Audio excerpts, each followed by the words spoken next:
Voici dans cette vidéo un extrait du travail réalisé au cours du module Nature, Humain, Paysage par les étudiants du master M2 AEP, Approche écologique du paysage, qui est un master cohabilité entre l'Université Paris-Saclay et l'École du Breuil.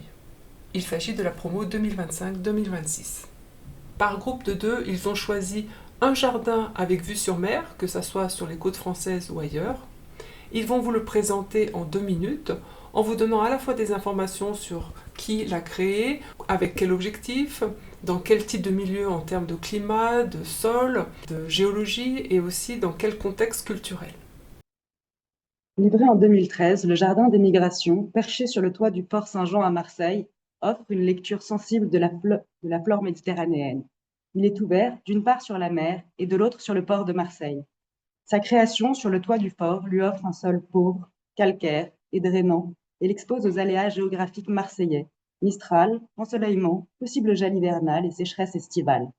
L'agence APS, mandataire de ce projet, porte l'intention de mettre en récit le territoire méditerranéen, qui devient aujourd'hui un modèle possible pour répondre aux questions posées par le changement climatique.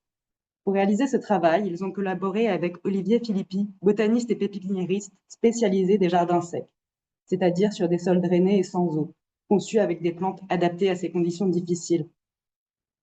Comme celui que nous étudions, il permet de valoriser une collection botanique de 275 espèces et de 12 000 plantes méditerranéennes demandant un entretien réduit et ne nécessitant aucun arrosage, engrais ou traitement phytosanitaire. Il s'agit d'un jardin ethnobotanique, soit la science des interrelations humaines avec les plantes connues, nommées et utilisées par les hommes. Autour de 15 tableaux, il dépeint l'histoire végétale méditerranéenne sous le prisme de leur migration, en croisant les époques et les usages des plantes.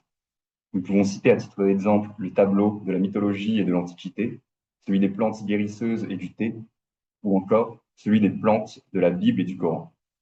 Il se présente ainsi en complément des collections du MUSEM, réaffirmant Marseille comme porte d'entrée et lieu de brassage culturel.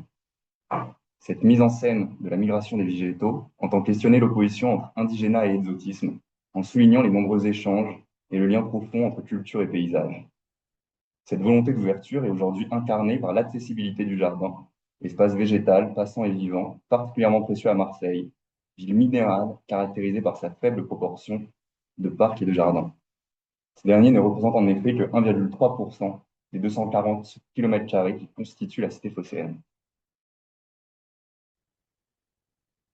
Nous sommes dans l'Angleterre des années 80, sous Margaret Thatcher, une société conservatrice, normative. Le jardin anglais est un modèle, contrôlé et ordonné. Apparaît alors le sida, avec lui la peur, le rejet et l'exclusion. Un homme, Derek Jarman, cinéaste, peintre et militant queer, est lui aussi peu à peu mis à l'écart de la société, atteint par la maladie. Il se retire alors à Dungeness, sur la côte du Kent, dans une ancienne cabane de pêche, isolée, perdue entre une centrale nucléaire et la Manche, dans un territoire en marge en somme. Voilà naître le Prospect Cottage. Dungeness est aussi une vaste étendue de galets, un habitat singulier et rare en Europe, connu pour la richesse de ses communautés végétales et animales. C'est un territoire fragile, protégé, où la vie persiste dans les interstices. C'est là que Jarman décide de faire jardin. Au règne des galets, du vent et du sel, il plante des espèces capables de survivre dans des conditions extrêmes, coquelicots, pavots, euphorbes, lavandes, chardons. Il creuse des trous dans les galets, y ajoute du fumier et laisse le vivant s'adapter. L'édifice est ici connecté au paysage, c'est une sorte d'observatoire sur le monde qui se dégage.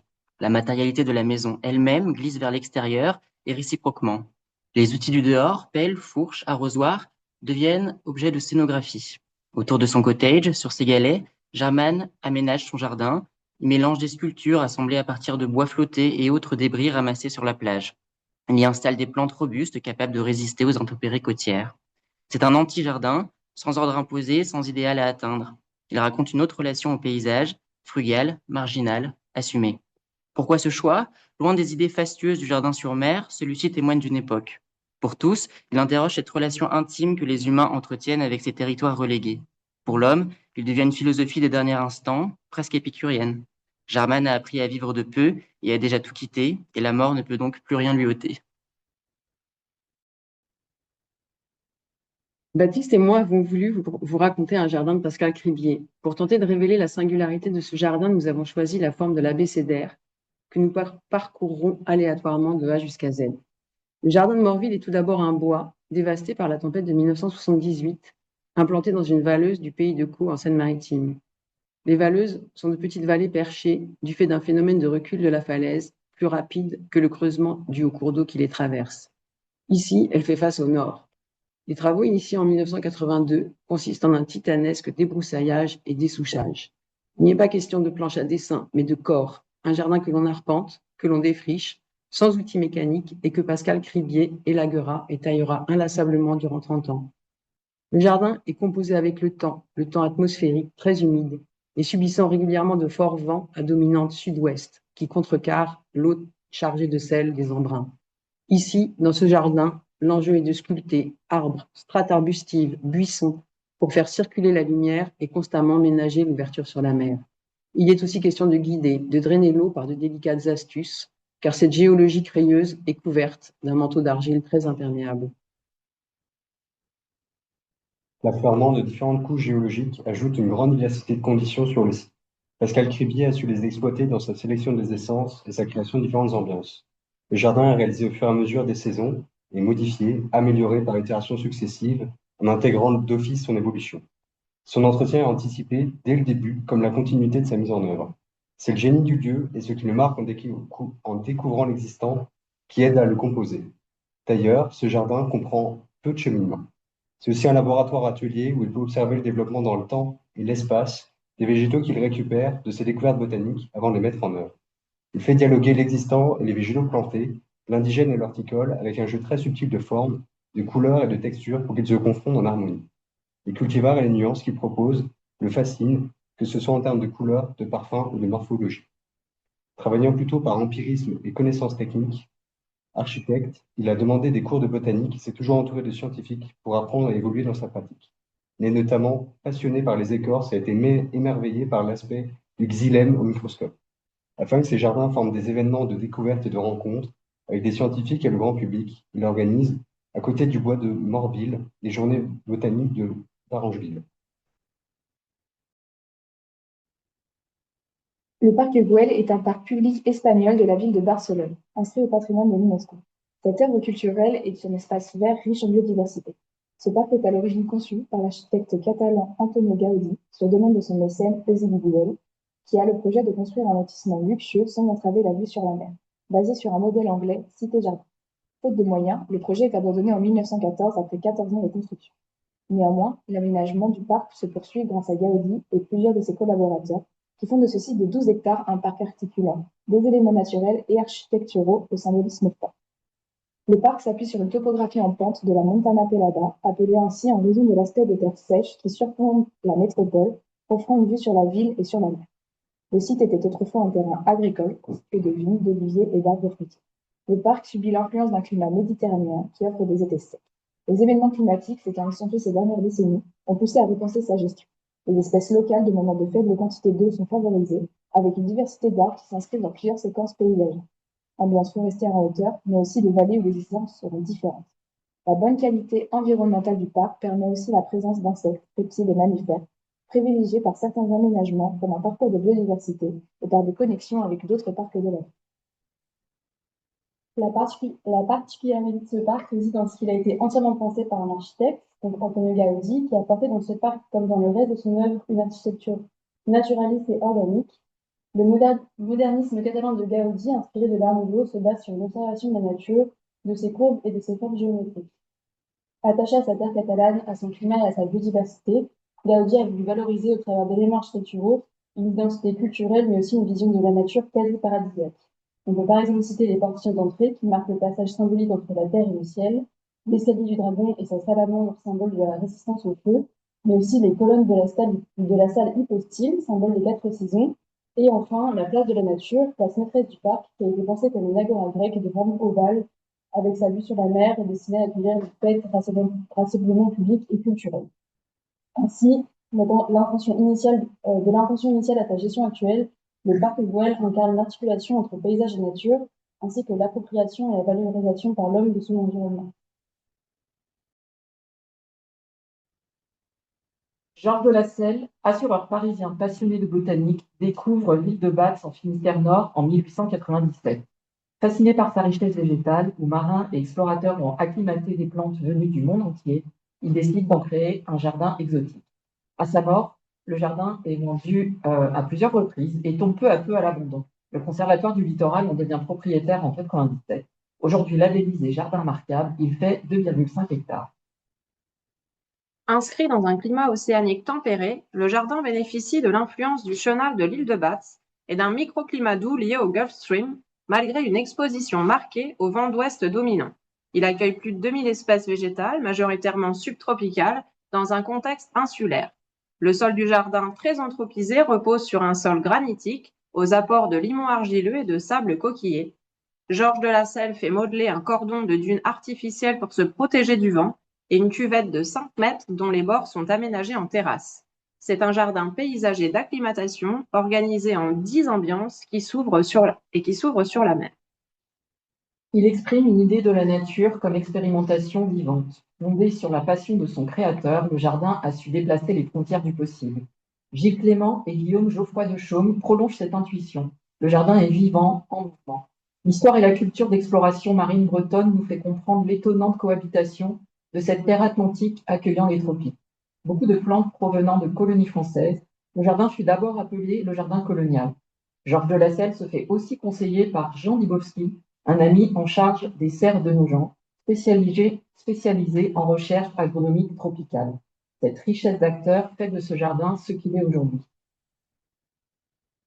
Après une période d'abandon, l'association Les Amis du Jardin Georges de Lasselle avec le Conservatoire du Littoral refont naître ce jardin. La tempête Ciarán de 2023 a fortement mobilisé les citoyens autour de sa restauration, car il fut abîmé à 70%. Ce jardin a donc été choisi pour son côté impromptu, sa capacité à se composer avec les éléments présents, humains et non humains, et pour sa résilience, devenue une de ses composantes culturelles majeures. Nous avons choisi un site qui est non seulement près de la mer, mais qui est très étroitement lié au monde marin, tant dans son design que dans son usage. Le jardin du campus Intec-Mer, site de référence pour la formation et la recherche sur le monde marin. Celui-ci est en cours de finalisation par l'agence Sempervirence avec le concours de David Simonson. Situé sur la presqu'île du Cotentin, à proximité immédiate de Cherbourg, il est littéralement encerclé de zones ZNIEF sur la terre et de zones Natura 2000 en mer. Afin d'accompagner le bâtiment originel d'inspiration biomimétique, reproduisant les formes et fonctions d'animaux marins, le jardin a été dessiné pour parfaitement s'intégrer dans son environnement, avec son système de dunes fidèle à la pédologie locale, sa végétation inspirée des formations végétales indigènes et ses zones humides et jardins de rage afin de s'adapter au climat hyperocéanique. Cette parfaite intégration permettra aussi un entretien minimum. Outre l'aspect écologique et paysager, ce jardin a également vocation à être en lien avec les humains. Il fait appel à 2 des 4 éléments, le vent et l'eau. Il fait ressortir la poésie des lieux en magnifiant ces éléments naturels caractéristiques de la région. Il fait également appel aux 5 océans grâce aux éléments paysagers qui le composent, notamment avec la mise en place de pierres bleues caractéristiques des jardins cherbourgeois. Ainsi, de par sa conception paysagère, le choix des plantes et des matériaux, ce jardin reconstitue la culture et l'écologie originelle du site. Il existe une étroite relation entre ce jardin et les êtres vivants, humains et non humains.